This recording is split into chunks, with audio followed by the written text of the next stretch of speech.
Good news for all those wanting to travel to the U.S. Starting the week of November 8th, the U.S. is lifting the 18-month-long ban on foreign nationals that was put in place by the former administration due to the pandemic.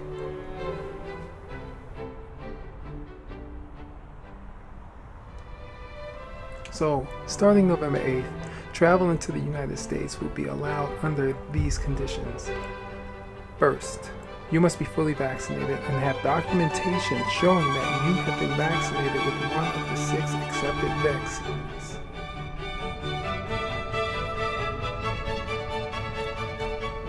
The 6 vaccines include Moderna, Johnson & Johnson, Sinovac, Sinopharm, AstraZeneca, and Pfizer.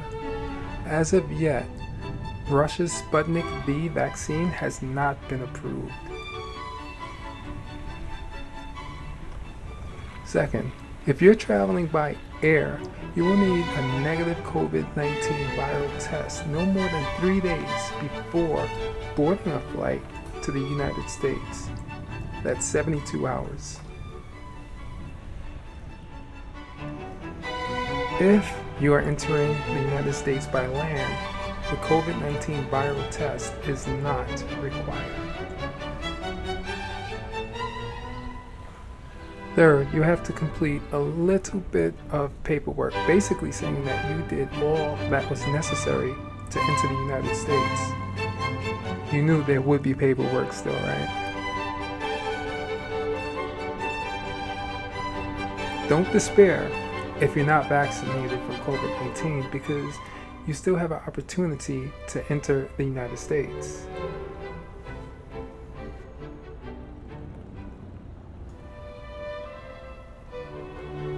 You will not be allowed to board the flight to the United States unless you meet criteria for exception under the proclamations and CDC's order.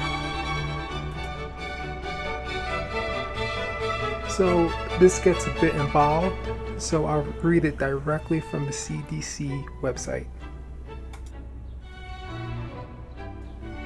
Categories of non-citizen, non-immigrants that meet the criteria for exception under the proclamation and CDC's order include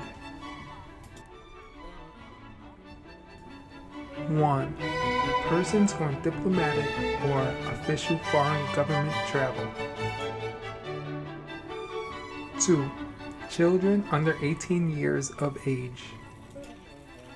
3. Persons with documented medical contradictions to receiving a COVID-19 vaccine.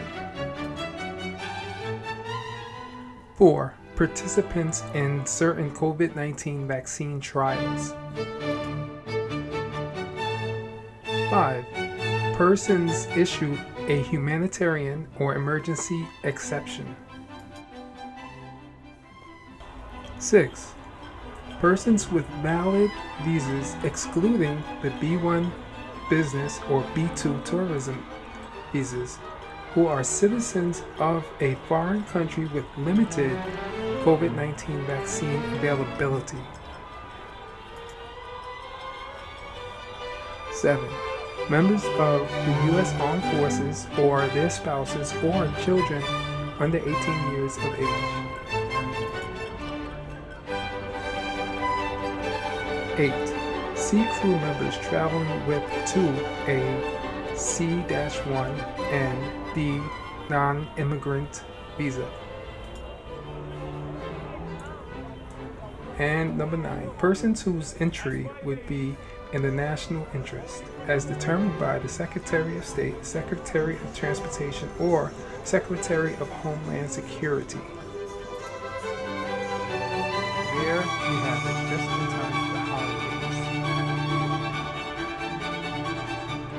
If you learned anything from this video, or you got any information of value, please don't forget to hit the like button.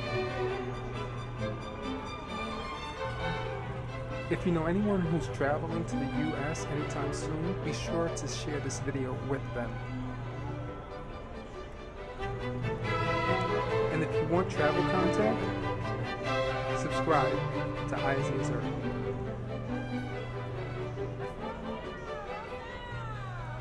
This is Eyes, Ears, Earth. I'll see you soon.